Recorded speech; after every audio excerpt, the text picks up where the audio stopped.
Herzlich willkommen zur Sternstunde Philosophie.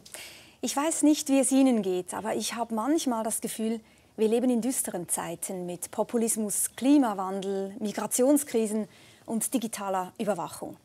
Mein heutiger Gast sagt, es geht uns so gut wie nie zuvor. Ob wir dieser guten Nachricht trauen können, das möchte ich jetzt herausfinden. Ich freue mich aufs Gespräch mit dem hochdekorierten Psychologieprofessor von der Harvard University, Steven Pinker. Schön, dass Sie hier sind. Thank you. Ja, Herr Pinker, alles wird besser. Gilt das auch für meine dauernd verstopfte Mailbox? Not everything, but certainly the most important things, like life. For most of human history, life expectancy at birth was 30 years. Today, it is 71 years across the world and more than 80 in developed countries. Literacy. Today, 90% of the world can read and write. For most of human history, it was a privilege of just the wealthiest few to be able to read and write. Peace. The world has fewer wars than it used to, and fewer people die in wars than in previous times. Safety. We are less likely to die in a plane crash, a car crash, an occupational accident. We have more hours of leisure. Just about anything that you can measure in human life is better now than it has been at any time in history. Diese These, alles wird besser oder das Allermeiste, knüpft ja an bei diesem Buch Gewalt 2011. Da haben Sie schon versucht zu zeigen, dass die Welt vor allem sicherer und gewaltärmer wird. Und jetzt das neue Buch Aufklärung jetzt. Da sind sozusagen fast alle Bereiche des menschlichen Lebens abgedeckt mit vielen Grafiken. Sie haben jetzt schon ganz viele Beispiele gebracht, zeigen Sie, dass das menschliche Leben eigentlich aufwärts geht und besser wird. Ein bisschen kam es mir vor, als wäre das eine Art Werbekatalog für die Fortschritte der Menschheit. Well, it's a demonstration that progress of humanity has taken place. So it's not a commercial saying that I believe in it or that it's we should believe in it. It's we should look at the facts, look at the data. And when you plot data over time, that's when you see that the improvement is real. The reason it comes as such a surprise is that the picture of the world that one gets from journalism must be distorted because journalism reports things that happen, not things that don't happen. A country at war is news. A country at peace is not news. A school that's been attacked by terrorists is news. A school that hasn't been attacked is not news, and on and on. As long as violence has not disappeared from the face of the earth, and I don't think it ever will, there'll always be incidents to report on the news, but the relative proportion of violent acts can't be in the news, and so we're unaware of the progress that's taken place. It's only when you look at numbers, how many people die every year from war, how many people get murdered, how many people die of disease, how many people are poor. It's only when you look at the numbers that you can see the progress, because journalism can never tell you that. Aber in Tat und Wahrheit vermasseln wir ja auch ganz viel. Viele Menschen sind besorgt über beispielsweise die Verschmutzung der Meere, über den Mikroplastik in den Nahrungsmitteln, das Artensterben, das wir mit verursachen, oder natürlich der Klimawandel. Yes, so it's not a contradiction to say that we have made progress in many things and that we don't live in utopia, that there still are problems. People often think that there can't be progress because I can think of a lot of things that are going wrong now. Well, yes, a lot of things are going wrong now, but it's at the same time, lifespans have doubled and poverty has plummeted and deaths in war have gone down. It's not a contradiction to say that we have made progress at some things, but there are remaining problems. There will always be problems. Aber viele meinen ja, das sind jetzt nicht einfach nur irgendwelche Probleme, sondern das, was Wachstum heißt, ist an seine Grenzen gekommen und wir haben es übertrieben. Sie hingegen sagen, nein, Wachstum, das hat uns zum Erfolg geführt und etwas wie der Klimawandel ist halt einfach der negative Nebeneffekt. Aber wir werden auch das schaffen. Well, I don't know that we'll get it done, but we can get it done if we try to get it done. If we have the confidence to know that we solved problems in the past, we have problems now, they won't solve themselves. If we just let things go the way they're going now, things could get worse. But we don't have to. We can treat the current problems as challenges where we have to use our ingenuity to solve them. And indeed, some of the progress that we have made so far has come at the price of the environment, because the only way you can improve human well-being is through energy, and the sources of energy we relied on in the past, like coal, were extremely polluting. But then there can be a switch to energy sources that are less polluting, from coal to gas, from gas to hydro and renewables and nuclear that don't have greenhouse gas emissions. And that's a process that we have to accelerate. Just as in all wealthy countries, the air quality has improved, the water quality has improved, species that were endangered have been rescued. That's something that we have to expand to the world as a whole. And it's something that's easier if societies are more affluent. Because when you're very poor, your first demand is electricity. And if you have to live with some air pollution, you'd rather have electricity and air pollution than no electricity and air pollution. But then when the society gets rich enough so you can afford both electricity and clean air, then you pay extra for the clean air. That's a process that we have to accelerate through a combination of policy, such as putting a tax on carbon, and technology, that is, technologies that give us more energy with less pollution. Da sind jetzt gerade zwei Dinge, die mich sehr interessieren. Das eine, was ich gerne nachfragen würde, ist, Sie haben deutlich gemacht, dass Sie eigentlich für Atomkraft sind. Das betonen Sie auch immer wieder, dass Sie sagen, das ist eigentlich die sauberste Form der Energie. Aber das Problem des Abfalls, des atomaren Abfalls, das haben wir ja nicht gelöst. The problem of nuclear waste is not a huge problem. Right now, nuclear waste is stored on site in concrete casks in the parking lots of nuclear power plants. There's never been a problem. Eventually we will figure out how to bury it, but our first priority should be save the planet. Then we can worry about where to put those concrete casks when we can develop the deep underground mines to store them, as they're doing, say, in Finland and in other places. But we have to remember the alternatives to nuclear power generate much more waste. Coal, hugely dirty with the byproducts of mining, with the particulate matter in the air. So we can't just say, is there waste? Yes, there's waste, but there's waste for everything. Even for solar and wind. Solar panels take a huge amount of materials to manufacture. Then in 30, 40, 50 years, when the solar panels need to be replaced, we're going to have a huge problem. What do we do with all of the broken, obsolete solar panels? So nothing is free. There's always waste. The question is, what is the most manageable waste? Und Sie haben auch deutlich gemacht, dass je reicher Gesellschaften werden, desto besser können sie eigentlich saubere Energien sich leisten. Das ist auch eine These, die Sie vertreten. Nun gibt es natürlich aber auch die Möglichkeit, den ökologischen Fußabdruck zu messen. Und da sieht man ja, dass reichere Länder natürlich den viel, viel größeren Fußabdruck haben. Also es ist schon richtig, dass wir zum Beispiel in der Schweiz vielleicht nachhaltige Energien nutzen. Da sind wir gar nicht so schlecht. Aber wir verbrauchen Unmengen an Platz zum Wohnen. Wir fliegen sehr viel, wir heizen unsere Wohnungen vielleicht inadäquat warm. Das heißt, in diesen Bereichen wiederum sind wir dann eben sehr viel schlechter wie Menschen in Entwicklungsländern, die zwar vielleicht Kohle benutzen, aber einfach einen sehr viel kleineren ökologischen Fußabdruck haben. Well, the most polluted places on Earth are poor countries. People cook indoors with dung and charcoal and wood. There's enormous sickness and early death from breathing cooking smoke.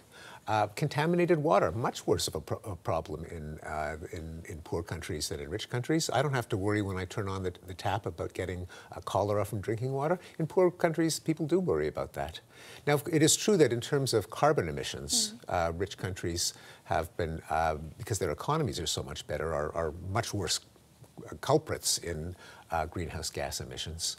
But that speaks all the more powerfully for changing our technology so that instead of making rich countries poor, which is not going to happen, instead of telling poor countries, you've got to stay poor, that's not going to happen. That shouldn't happen. It would be immoral. We need to figure out how to get the most energy with the least pollution. And we know that there are many technologies that can do that. Solar and wind, if combined with battery storage for night, for when the wind stops blowing. We don't have the battery technology now, but we should develop it. And both current and next generation nuclear technology. Small modular reactors that can be mass-produced like jet engines and that have even less waste and less chance of accidents.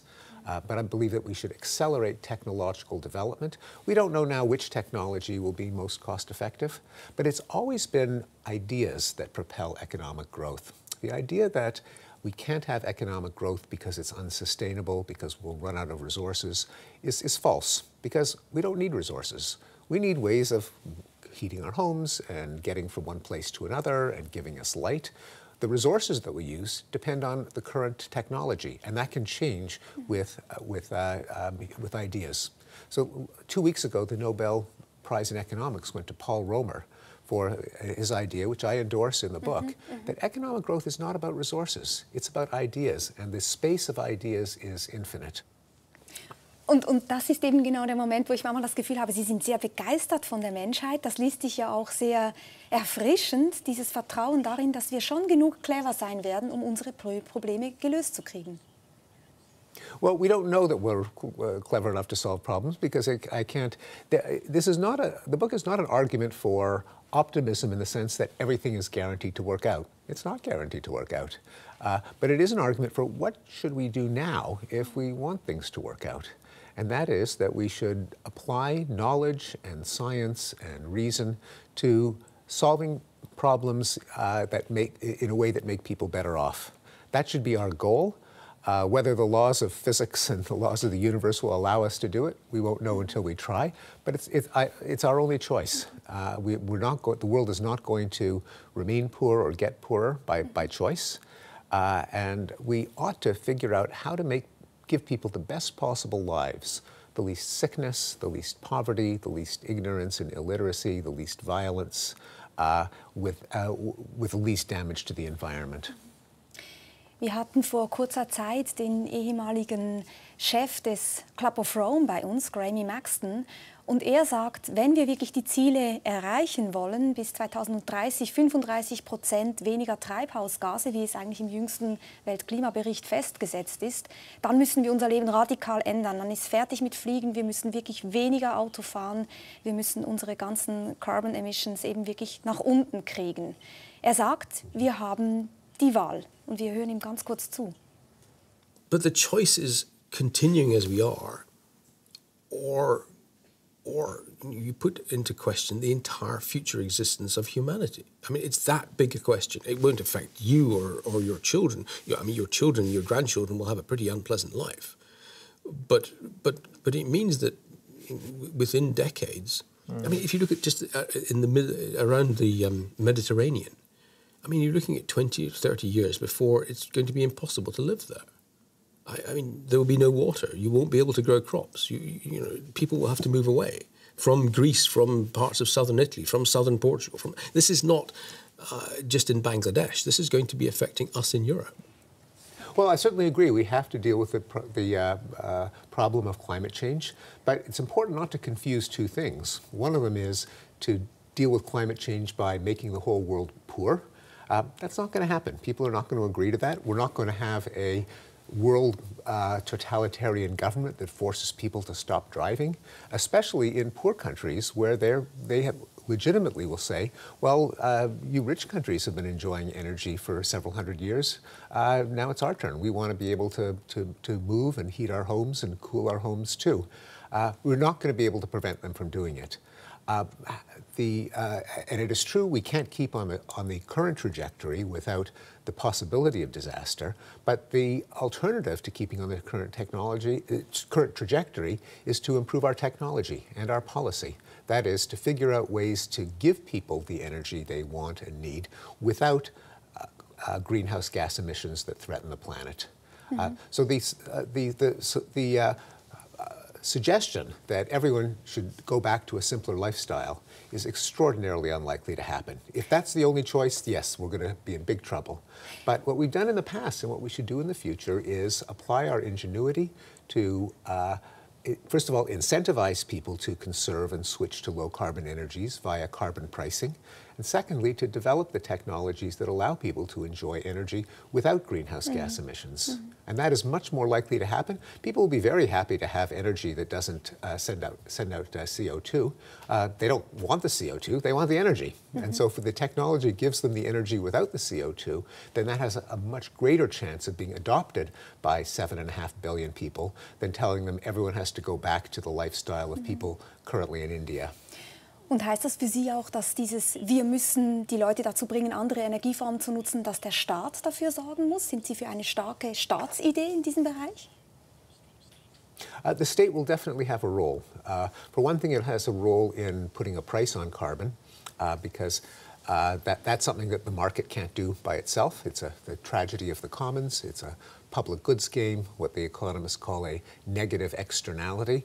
Namely, everyone benefits from their energy, but the costs are diffused across the whole planet. To correct that situation, you need to have people pay for the damage they do to the atmosphere by burning carbon, and a carbon tax is the most natural way to do that. So that in billions of people making decisions hundreds of times a day, every one of those decisions, if they have to pay for the damage they do to the environment, they'll shift their behavior and reduce the amount of CO2. Now that will be most effective, of course, if they have alternatives, ways of getting energy without paying the tax on carbon, so that tilts the balance toward renewables, toward conservation, toward alternative energy sources. And the state, I think, has a second role. So one of them is in putting a price on carbon. The other is in fostering the research into new technologies that are just too much of a risk for individual companies. So next generation nuclear, battery storage for the intermittent power from wind and solar. There are companies that are doing research, but we just know that fundamental basic research is something that is good for all of humanity, but not good enough for each individual company that they will do it. So the research is another role for the state. Und da sind wir eigentlich wieder auch bei der Innovationskraft der Menschheit, dass wir in der Lage sein können, die Sache wirklich anzugehen. Ich finde interessant, dass Sie immer wieder betonen, dass Sie kein Optimist sind, obwohl Sie immer wieder als Optimist bezeichnet werden. Und ich glaube, das beste Bild dafür ist das Glas. Sie sagen, Sie sind nicht jemand, der sagt, na guck mal, das Glas ist nicht halb leer, wie ein Pessimist sagen würde. Es ist auch nicht einfach halb voll, wie ein Optimist sagen würde, sondern Sie messen. Das ist Ihr Ding. Sie messen, was da drin ist, untersuchen, erheben Daten und Statistiken und dann sagen Sie, Sie sind ein Possibilist. Was ist das genau? That's exactly right, and I'm glad you have the ruler here, because that's the perfect visual reminder. Yes, well, possibilist is a term that I borrowed from Hans Rosling, the late Swedish doctor. Er ist leider verstorben, das war ein großartiger Statistiker, ja. No, it's very sad. But that's exactly right, that what we need is not seeing the glass as half full or half empty, but seeing how much water there is in the glass. And we know from Hans Rosling's surveys that people are mistaken in their assessment of the world. If you ask people questions like, is extreme poverty going up, going down, staying the same? Are a majority of children worldwide vaccinated or a minority? People do worse than chimpanzees, as Hans Rosling emphasized, because chimpanzees pick at random. People pick the more pessimistic answer, and they're wrong. They just don't. It's not seeing the glass as half empty or half full. It's just knowing what the facts are, and people don't know what the facts are. People are unaware of the fact that deaths in war have come down over the decades, that extreme poverty has gone down, that illiteracy has gone up, that infectious diseases like malaria, pneumonia, diarrhea are going down. So people are simply wrong. Und das ist doch interessant. Sie haben verschiedene Begründungen, warum die Leute sich dauernd täuschen. Die sagen, eine, das hat mich sehr interessiert, besteht darin, dass die Leute denken, Pessimisten sind irgendwie seriösere Wissenschaftler. Denen kann man eher vertrauen. Yes, so together with the inevitable distortions of the news and journalism, namely reporting events rather than trends and data, there is a psychological bias toward the negative. We all are much more worried about loss and danger than about improvement and gains.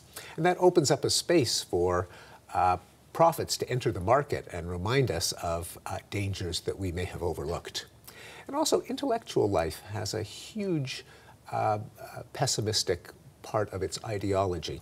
In the history of Western thought, at the same time there was an enlightenment, there was also a counter-enlightenment. And they've gone back and forth, and large parts of our universities now, our editorial writers, our intellectuals, are deeply pessimistic, I think irrationally pessimistic, from the ideas of of Schopenhauer and Nietzsche and Heidegger and Sartre and the postmodernists. There's a big strain of cultural pessimism in intellectual life that often is completely unaware of data and facts and trends.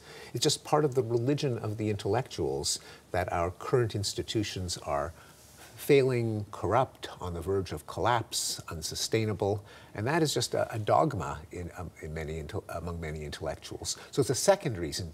Well, it's in fact related to the distortions of journalism, namely, if you get your idea about the state of the world from the newspapers, it's naturally going to be inaccurate in the pessimistic direction. Das sind jetzt so die psychologischen Erklärungen, warum wir dazu tendieren, eher das Negative zu sehen. Und tatsächlich sind Sie ja Kognitionswissenschaftler, Sie sind Psychologe, ein hochrangiger, breit dekorierter Professor für Psychologie. Sie kommen ja aus einer extrem erfolgreichen Familie und manchmal stellt man sich dann die Frage, sind Sie vielleicht auch Possibilist geworden, weil Ihre Familiengeschichte natürlich eine ist, wo man sieht, da haben Menschen etwas aus ihren Möglichkeiten gemacht. Interessanterweise war zum Beispiel Ihre Schwester auch schon bei uns zu Gast. Ich weiß nicht, ob Sie das wissen. Susan Pinker, wir sehen Sie hier am gleichen Tisch sitzen, war auch schon bei uns. Auch sie ist Psychologin und Sie sind verheiratet mit Rebecca Goldstein. Ich habe eines ihrer Bücher mitgenommen, The Mind-Body Problem, ein wunderbares Buch. Sie ist selber Philosophin. Also Ihr eigener Erfolg ist eigentlich vielleicht so etwas wie, weiß nicht, der Grund auch Ihrer Thesen? No, that would be a colossal irrationality if I mistook my own life for the state of the world. And I don't think I'm that egoistic. No, I can prove it because the book is not about me. It's got 75 graphs showing that the rate of death in warfare has come down, that extreme poverty has gone down, that literacy has gone up. That's not about me, it's about the data. Das stimmt, aber wenn man Gutes im Leben erlebt hat, fällt es einem vielleicht doch leichter, auch das Gute in der Welt zu sehen. There's no way that you can look at a graph showing that extreme poverty is going down, and if you've had a bad life, say, well, extreme poverty is going up. That would be hallucinating. So no, it's not a function of my personality. It's not a function of not being aware of my own personal good fortune. It is an argument based on facts and data, and that kind of ad hominem counter-argument is just intellectually invalid. It has nothing to do with me. I mean, this is a philosophy, and we all know about the ad hominem fallacy, that it is not a counter-argument to someone to say, you've got this personality trait, you've got this life history. That's not an argument. Da haben Sie völlig recht. Ich finde trotzdem einfach erst einmal interessant, dass Sie ja auch recht haben mit dieser Beschreibung, dass sehr viele Intellektuelle dazu tendieren, die Welt sehr schwarz zu malen. Und Sie sind natürlich nicht der einzige Intellektuelle. Most of them are affluent and prosperous and healthy and come from privileged backgrounds. So. Da haben Sie völlig recht. Aber vielleicht können wir da auch an John Stuart Mill erinnern, der selber, der große liberale Philosoph, der in einer Rede 1828 gesagt hat, dass nicht der Mann, der hofft, wenn andere verzweifeln, sondern jene, der verzweifelt, wenn andere hoffen, von den anderen als weise angesehen wird. Und ich glaube, das ist ein Stück weit auch Ihr Punkt. Yes, indeed. And I think there is a bias in our attribution of moral seriousness.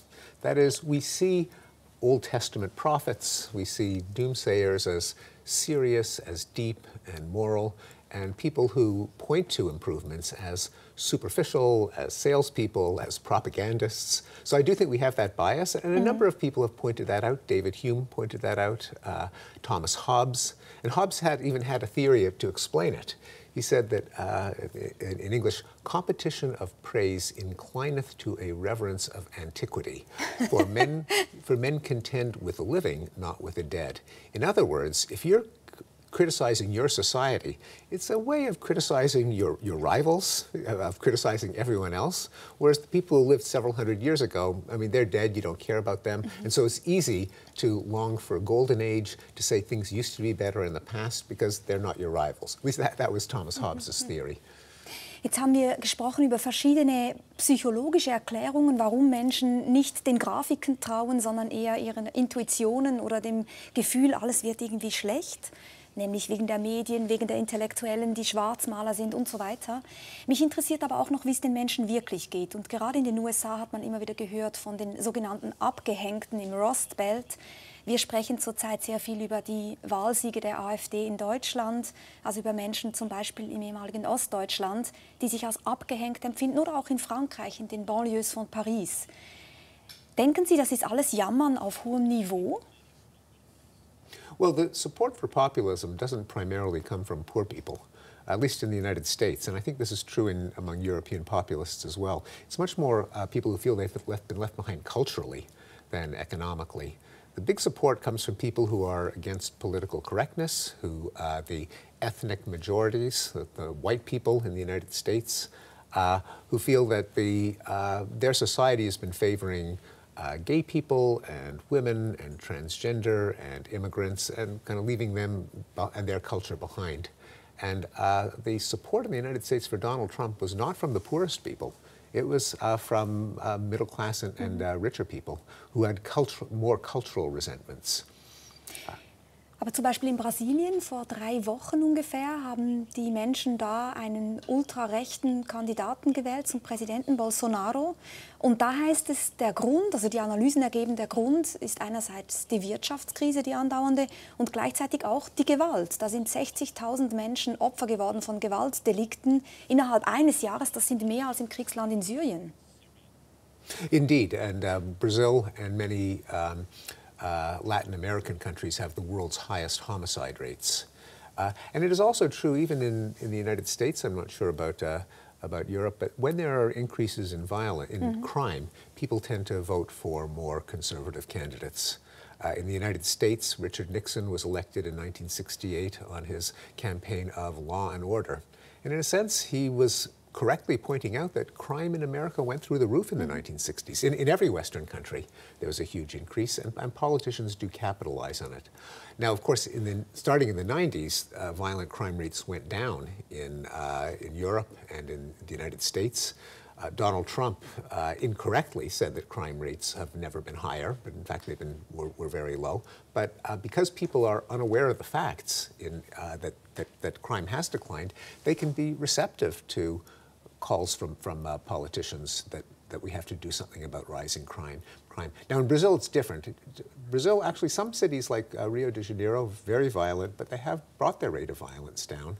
I'm not sure how many people are aware of that, but Brazil still, even if it's come down, it's still much higher than Europe or the United States. Mhm.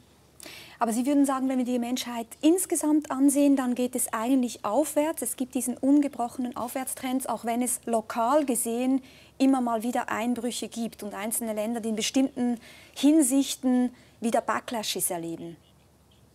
Yes, it's not unbroken, but it is very significant. So again, with crime, it went way up in the 1960s. So none of these trends are as I say, monotonic. That is always going in the same direction, always up or always down. There are always wiggles and blips. Sometimes there are big spikes, but on the whole, the trends have been positive. Not everywhere. That would be a miracle. That would be magic. That can't happen. And so the fact that there's no contradiction in saying that rates of homicide have gone down globally, and some countries have more homicide than others. And the worst countries have very high rates of homicide. All of these are not contradictory. And to appreciate progress, one has to be able to think quantitatively, not in terms of perfection or dystopia. Bei dem hier. Yeah, exactly. Get back to the rule. Exactly, yes. Sie haben ein Kapitel geschrieben in diesem Buch zum Thema Glück. Und das ist ein unglaublich interessantes Kapitel, ein sehr philosophisches Kapitel. Und das Kapitel endet damit, dass Sie sagen, eigentlich, wenn man die Datensätze anguckt, müssten die Menschen glücklicher sein. Und eigentlich zu Ihrem eigenen Erstaunen sind sie nicht so glücklich, wie sie sein müssten. Wie erklären wir uns das denn? Well, people have been getting happier on average. Again, not in every country. In Switzerland, people haven't been getting any happier over the last 20 years. But on the other hand, Switzerland is one of the happiest countries on earth, so they don't have very much room to go. They're already pretty much as happy as people can be, given human nature. Gibt es eine Grenze? Probably. It's hard to imagine that everyone would just be ecstatic all the time. I think our brains just don't work that way.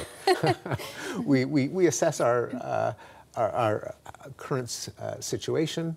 We adapt to it to some extent, and we imagine all of our things that could go wrong. We always have things to be anxious about. But still, that shouldn't be interpreted to mean that improving people's lives doesn't make them happier. There is a theory, used to be called the Hedonic Treadmill, that no matter how good your life is, you never get any happier because you always adjust. So you're constantly walking on a moving sidewalk.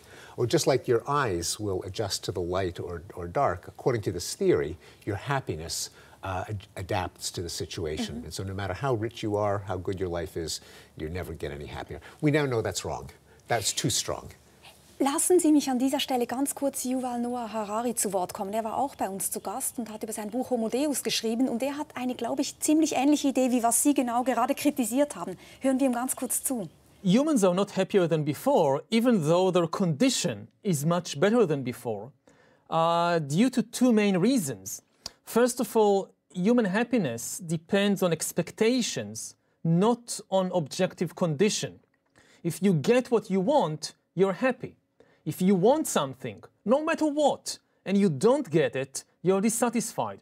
And the problem is that as conditions improve, expectations increase. So we today enjoy many things that throughout history people dreamt about, but we don't feel satisfied because we want much more.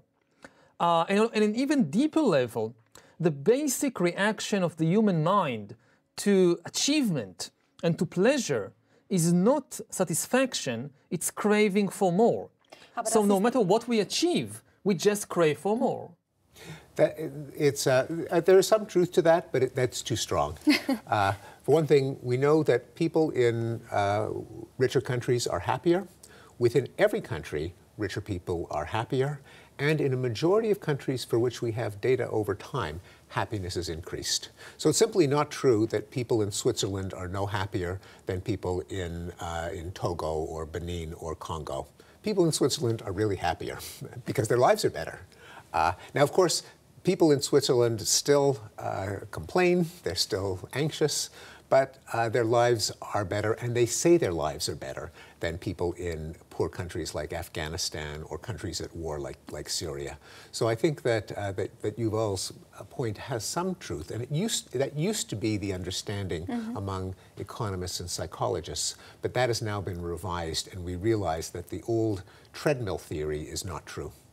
Wiederum mit dem Maßstab. Jetzt gibt es noch ein Argument, was ganz viele in diesen Zusammenhang bringen, und auch das weisen Sie zurück, aber ich würde mich freuen, wenn Sie dazu kurz was sagen. Viele sagen, naja, dann lasst uns doch mal die Suizidraten angucken. Die Schweiz hat eine hohe Suizidrate, Togo, keine Ahnung. Und das ist wahrscheinlich das Problem, oder? Man weiß es von vielen Ländern einfach nicht. Oder warum sind die Suizidraten für Sie kein Hinweis darauf, dass es den Menschen in diesen Ländern gar nicht besonders gut geht? Yes. For one thing, the story about Switzerland, sometimes it's told about Sweden. It's an urban legend that the rates in European countries with high levels of social democracy have high suicide rates. Not true. And in Switzerland, I have a graph in the book on the suicide rates in Switzerland. They were much higher in the past, in the 19th century. But even then, suicide, paradoxically, is not a perfect indicator of unhappiness. Suicide, there's a lot that's mysterious about suicide. It's partly unhappiness, partly impulsivity. Do you make a quick decision? And partly how easy it is to commit suicide. If you have a lot of guns, like in the United States, if you've got poisons, if you've got coal gas from an oven, then suicide rates go up just because it's easier to do it. Also, there's even a claim that there's a suicide happiness paradox, that sometimes in happier countries you also get higher suicide rates because people compare themselves to everyone else and they say, well, everyone else is happy, what's wrong with me? Whereas if everyone else is unhappy, they're more willing to accept it. That's a theory anyway. But anyway, Switzerland's suicide rates are not among the world's highest. They're actually reasonably low. Jetzt haben Sie gerade gesagt, das ist nur eine Theorie, dass das Vergleichen unglücklich macht. Das ist ja auch eine interessante Frage, ob eigentlich Ungleichheit unglücklich macht. Und auch das weisen Sie eigentlich zurück und sagen nein. Weil wenn ein Land insgesamt relativ vermögend ist, dann spielt eigentlich die Ungleichheit gar nicht so eine große Rolle mit Blick auf das Glück der Menschen. Yeah, so the reason I was very tentative about the suicide happiness paradox is that it was based on one study. And we come to know in social science that one shouldn't draw a conclusion from the very first study. One should wait until the whole literature accumulates. So that's why I was a little bit hesitant about the suicide happiness paradox. But when it comes to happiness, whereas it used to be believed that we just compare ourselves to everyone else, and so when the society gets richer, people are no happier, that turns out to be false. The early studies seem to suggest that, but now that more and more evidence has come in, we realize that it's not true. Richer countries are happier. People in every country who are richer are happier, on average, of course. There's still inborn temperament. Some people are just genetically happier than others. But on top of that, your objective life circumstance really does change your satisfaction with life. Wenn man noch einmal darüber nachdenkt, was könnte die Menschen eigentlich unglücklich machen, geht es natürlich immer mal wieder auch um die Frage, welchen Einfluss eigentlich Religion hat. Und Sie sind jemand, der klar sagt, wir sollten uns verabschieden von religiösen Idealen. Das ist eigentlich nicht, auch wir sprechen nachher gleich über das Thema der Aufklärung, nicht ein Ideal der Aufklärung, dass wir uns im Glauben vergraben. Aber es gab immer wieder auch diese Vorstellung, naja, Gott ist eine tröstende Idee vielleicht. Und Philipp Blom, ein berühmter Historiker aus Deutschland, der hat einmal gesagt, uns Menschen, uns vermögenden Menschen, den Menschen, denen es gut geht, kommt der transzendentale Traum abhanden. Wir haben nicht mehr diese Vorstellung, dass es noch einen Trost gibt, jenseits des ganzen Materialismus, alles, was wir uns da so kaufen können. Was machen Sie mit diesem Vorwurf, dass Sie eigentlich keinen Trost bieten können mit diesen Datensätzen? Well, I certainly distinguish between religion in terms of institutions, ritual, symbolism, community, and a belief in God, especially a belief that morality has to come from God, that the only reason to be a good person is fear of punishment in an afterlife. I don't think that's particularly healthy. I don't think there is any evidence that there is an afterlife. And it's true that I would not tell a religious person who is comforted by belief in an afterlife, say if they've suffered a loss, if they've lost a family member, I wouldn't say, oh, there's no evidence that there's an afterlife. You're not going to see your dead child in heaven. I mean, that would just be cruel. But on the other hand, in making a general argument, no, I don't think that people should organize their lives around what's going to happen in the world to come. I think they should organize their lives around what's happening in this world. I think there's been a great evil from the idea that life on Earth is just minor, it's just an infinitesimal fraction of our existence. That's what leads to martyrdom, to suicide terrorists, to forcing people to convert on threat of death in order to save them from eternal damnation, such as during the Inquisition and the religious wars. And it leads to a neglect of the possibility that human sympathy, human compassion, human ingenuity can improve life on Earth now, can cure sick people, can save lives. That's where our moral energy should be focused.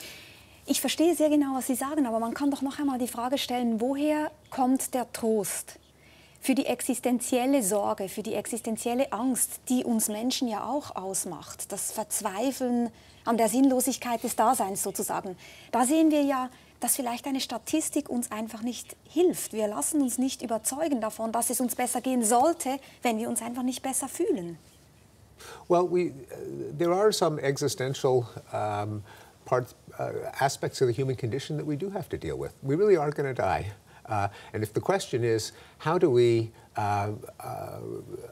overcome the belief that we're going to die, the answer is we should not overcome it. We are going to die, and we have to organize our life on Earth in expectation that we're going to die. That includes things like making sure that you live the life that you have in the years that you have in the fullest possible way. It means extending to other people what you expect of yourself, because there can be nothing special about me. So what I want for myself, I have to extend to you and everyone else. It involves making planning your life so that you make the most of the time that you have, that you show love to the people who are important to you, that you improve the lives of others, that you leave a mark that will be remembered after you live. And I think it's coming to grips with the fact that we are mortal leads to much greater more wiser and more beneficial decisions than thinking, well, we don't have to care about these 70 or 80 years. It's eternity in heaven that counts. Philosophisch gesehen leuchtet mir das vollkommen ein, was Sie sagen. Ich denke nur, es gibt ja ganz viele Menschen, die haben sogenannte Bullshit-Jobs, um mal den Titel zu nehmen von David Gravers Buch. Also Jobs, die sie überhaupt nicht erfüllen und Jobs, von denen sie denken, die bringen auch nichts wirklich Nützliches zutage. Und was ist mit all diesen Menschen, wenn sie jetzt sagen, es ist eigentlich ein Appell, etwas aus unserem Leben zu machen, empathisch und freundlich zu sein zu anderen Menschen? Viele Menschen fühlen sich vielleicht gefangen in einer Existenz, in der sie nicht den Eindruck haben, diesem Ideal nachkommen zu können. Well, yes, but believing that they're going to be playing a harp in heaven for all eternity is not going to help that problem. Da haben Sie völlig recht. Da haben Sie völlig recht. Also, I think the idea of bullshit jobs needs to be reconsidered. That there is among intellectuals, among writers, among professors, a kind of contempt, a disrespect for people doing jobs that provide people with the necessities of life, provide people with the luxuries and pleasures of life. Perhaps this is my background. I come from an extended family of small businessmen. My grandfather made neckties. My uncle had sold auto parts. My father sold clothing. And I think that intellectuals should get over the idea that only if you think abstract thoughts or make elite art, you're doing something valuable in life. Fighting back against entropy, against disorder, against dissipation, against chaos, against poverty, I think is noble. That people who work in businesses, who give people clothing and food and shelter and entertainment at a price they can afford, are doing something valuable. And I think it is a pathology of intellectuals to look down on commerce and on the production of things that people need and want. Kommen wir zu diesem Thema der Aufklärung. Aufklärung jetzt, das ist eigentlich ein Buch, das ein Plädoyer ist für die Aufklärung. Wenn man über die Aufklärung spricht, dann finde ich immer das Bild so eingängig des sogenannten dogmatischen Schlummers. Das ist das Bild von Immanuel Kant, der gesagt hat, wir sind in diesem dogmatischen Schlummer gefangen und wir müssen selber denken. Wir müssen uns quasi erheben und wagen, selber zu denken. Worin besteht der dogmatische Schlummer der Menschheit zurzeit? Well, it consists of accepting beliefs without a good reason, without evidence and logic. So accepting because they're conventional wisdom, because they're dogma from a religious creed, they're the dogma from a political or ideological creed, the left wing or right wing, from charisma, from subjective certainty, it just feels right to me, intuition, go with your gut. All of these are sources of delusion, of error. And the only way to arrive at beliefs that are likely to be true is through reason and evidence. Good thing we're in a philosophy program. It's devoted to those ideals. Jetzt ist das ja sehr en vogue im Moment, über die Aufklärung zu sprechen. Beispielsweise hat Barack Obama in seiner Abschiedsrede gesagt, wir verdanken sehr viel dem Ideal der Aufklärung. Wiederum Emmanuel Macron bei seiner Antrittsrede hat gesagt, die Werte der Aufklärung sind bedroht. Meinen die alle immer das Gleiche und auch dasselbe wie Sie? Oder ist das auch einfach so eine Werbefloskel geworden? Wir machen jetzt hier mal ein bisschen auf Aufklärung. No, I think they are talking about what I'm talking about, and I do quote both of them in the book. I don't know how fashionable it is, because of course they are pushing back against the tide of populism, which is a counter-enlightenment movement, which valorizes the nation or the race or the ethnic group over all of humanity, which disregards science when it's inconvenient, which appeals to intuition as opposed to logic and reason, which sees a leader as somehow embodying the virtue and the soul of the people, as opposed to the idea of democracy, where a leader is just a temporary custodian with certain temporary decision-making powers stipulated by the rule of law. So the values of the Enlightenment, I think, are being threatened by the rise of populism and by other movements as well. And so the people who stand up for them, goes by many names. I thought Enlightenment was a good label, but it's sometimes also called cosmopolitanism, the open society from Karl Popper, sometimes the liberalism or classical liberalism, although that term has many meanings, humanism. Liberalismus ist ein gutes Stichwort, weil mich das auch sehr interessiert. Ich habe Ihr Buch auch als ein liberales Projekt gelesen. Man könnte, also weil Sie zum Beispiel auch ganz klar sagen, wir müssen kämpfen gegen Tribalismus, wir müssen kämpfen gegen nationalistische Verbrämungen, wir müssen kämpfen gegen Fundamentalismen, die die Leute einengen in ihrer freien Denkweise zum Beispiel. Nun könnte man aber auch sagen, wenn wir wirklich sozusagen fast schon zu Scientisten werden, wenn wir den Daten glauben und nur noch den Daten glauben, dann brauchen wir das liberale Projekt eigentlich gar nicht mehr. Und damit meine ich, wir brauchen nicht mehr Offenheit und Toleranz. Weil wir können einfach immer messen. Wir müssen gar nicht mehr tolerant sein. Wir können ja einfach messen, wer Recht hat. Und eigentlich ist das doch fast wieder gegen ein liberales Projekt. Da wären wir dann fast schon bei einer Gesellschaft, die vielleicht intolerant wird, weil es nur noch darum geht, wer richtig messen kann, wer die Daten richtig auslegt. I'm not sure I see the connection because no matter what your political convictions are, you still want to know how reality works, and you can't know how reality works without measuring it. None of us is clairvoyant. We don't have visions of the truth. We have to go out of the world and see the way it is, and that means collecting data and measuring it. What you do with the data, of course, depends on your values, and that's where the humanism comes in. Science by itself, in describing and explaining the world, doesn't tell us what we ought to do about the world. For that, you need the value that human flourishing, human happiness, human health, human life, and the lives of other sentient creatures, not just humans, but that is the ultimate moral value. That science doesn't give you for free. Und woher kommt genau der Humanismus? Eigentlich ist das ja eine Ethik ohne Metaphysik, wenn man so will. Yes, so it is. It comes in part from the interchangeability of perspectives, from impartiality, that there's nothing about me that is special compared to you, and that therefore I can't have a code of conduct that says what's good for me is good and to hell with you.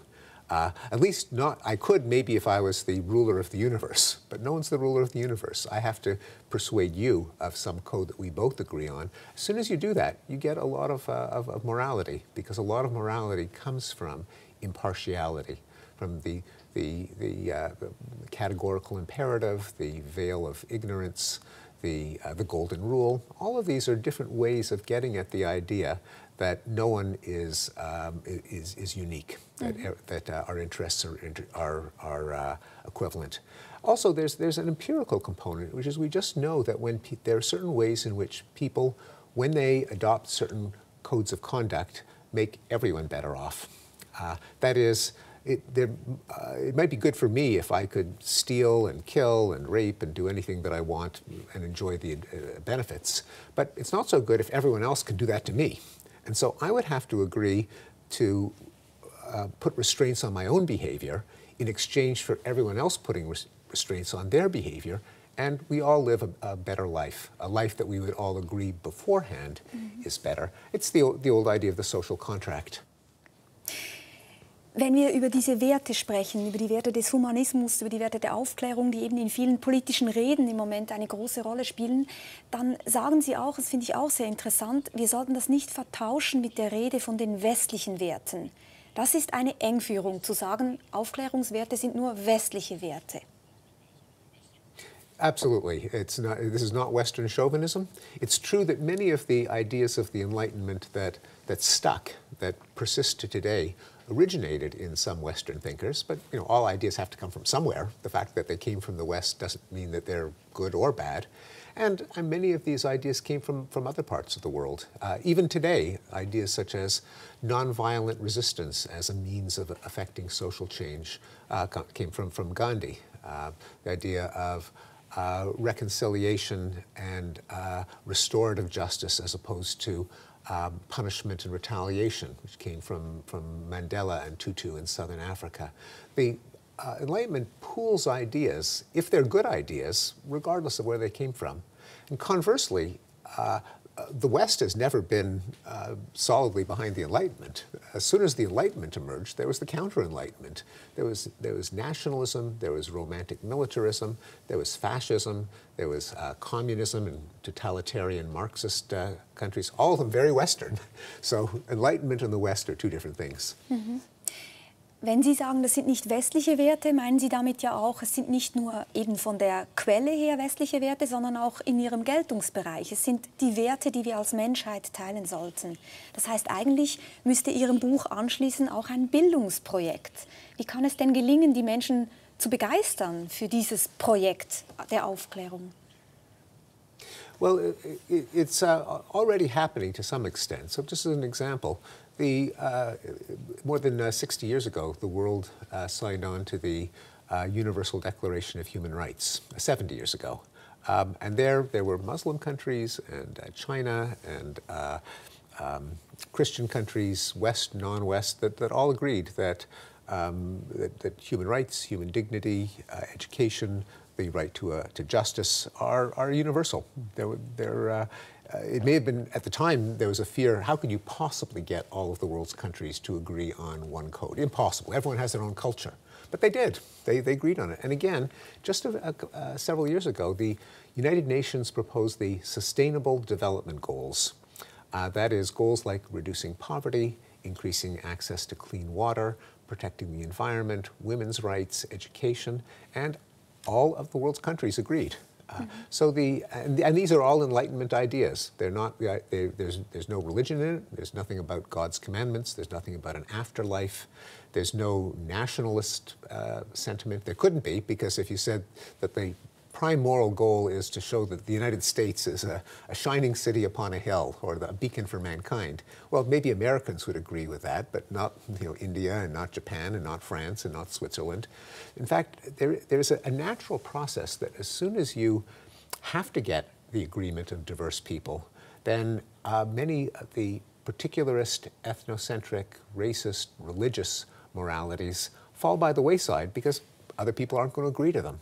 Now, there might be a fear, well, if you have to go to all of humanity, there'll be nothing left. It'll be a least common denominator, and there'll be no morality. But we know that's not true.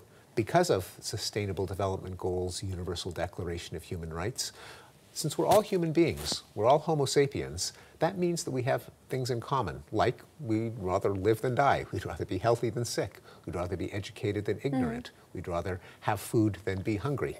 We'd rather be safe than in danger, etc., etc. That gives you a very rich morality that all people will agree upon if they're forced to agree upon anything. Viele würden vielleicht so reagieren, dass sie sagen, naja, aber die Gefahr ist doch, dass irgendwie in diesen Datensätzen und in dem Beobachten und Messen auch so etwas wie ein Darwinismus herrscht. Und da gibt es einfach Survival of the Fittest. Und dann werden wir mal sehen, wie es denen geht, die schwächer sind in der Gesellschaft. Und da sagen sie, nein, der Humanismus wird zuerst kommen. Der wird uns davor bewahren, einander einfach umzubringen, wenn wir nicht taugen in einer Gesellschaft. Well, no, because humanism is very different from the ideology sometimes called social Darwinism, although it had nothing to do with Darwin. It was really more a product of Herbert Spencer, who proposed it before Darwin even wrote Origin of Species.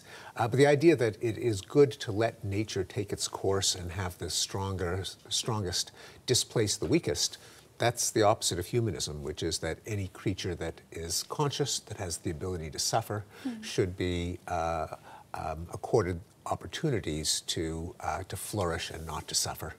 That's not the way evolution works, but that's the way at least one species, Homo sapiens, with our big brains, with our ability to think about how we want to live as opposed to how evolution left to itself will cause us to live. We can therefore formulate ethical systems because of our big brains that are very different from what nature would do left to its own devices. Lassen Sie mich zum Schluss noch auf die Digitalisierung zu sprechen kommen, weil ich interessant finde, dass in diesem Zusammenhang mit der Digitalisierung ja auch sehr viel über die Werte der Aufklärung gesprochen wird und dass es heißt, wir müssen irgendwie einsehen, dass wir ganz dringend wieder unser Leben selber in die Hand nehmen müssen und unsere Autonomie, unsere Selbstbestimmung verteidigen, unsere Privatheit verteidigen. Interessanterweise schreiben Sie nicht so viel über die Digitalisierung in Ihrem Buch. Das hat mich erstaunt. Well, the book is long enough. Das ist absolut richtig. and I also resist the fashion in the media now to blame everything on social media. I think it's superficial. I think when you see any new medium, it was always blamed when it was introduced for all of the social problems. This was true of print, it was true of the novel, it was true of radio, it was true of television, and it's just too easy for intellectuals to say whatever new technology I'm unfamiliar with, that my kids use but that I don't, that's why we have all our troubles. So of course there are some new problems introduced by social media, but it's not I think it's superficial, it's a fashion to blame everything on social media. Das heißt auch meine erste Frage an Sie, ob auch meine verstopfte Mailbox besser wird, die haben Sie auch gar nicht beantwortet, weil Sie denken, die Probleme da, die lösen sich von selber. Da werden wir irgendein nettes Programm finden und dann werden nicht mehr so viele Mails ankommen. Yeah, no problem solves itself. So the fact that, and this is an important part of the concept of progress, the fact that things get better is not the same as things get better by themselves. People confuse those. They have nothing to do with each other. Of course not. The only reason that things get better is that we figure out ways to solve the problem. And the problem, the various problems of social media and digital media in general have to be solved in different ways. And people run them together. There have to be ways of restoring conventions of fact-checking and truth-seeking against the wave of fake news.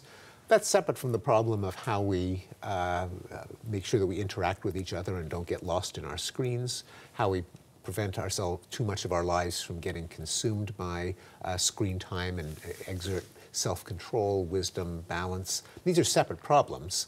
And for each one, we have to think about how to get the advantages of the new technology while minimizing the disadvantages.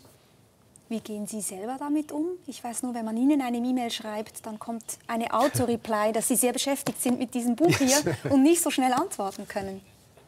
Well, that's one way. And I try to put things in perspective. I make sure that I have time to enjoy nature, to enjoy friends, to enjoy my family life. If I am writing, for example, I deal with the problem of distraction by turning off my email for several hours while I write. I don't allow notifications either on my smartphone or on my computer. Ping, ping, ping, where every time you get an email it pops up. That's an idiotic feature of technology, but you can turn it off, and so I turn it off. Everyone should turn it off. Notifications are a silly feature that ordinarily should be simply turned off. Ich habe mal eine Postkarte erhalten, darauf stand, wenn das die Lösung ist, dann hätte ich gerne mein Problem zurück. Ich glaube, ich habe heute gelernt, die Probleme sollten wir nicht zurück wollen, aber die Lösung, die braucht eine Anstrengung von uns allen.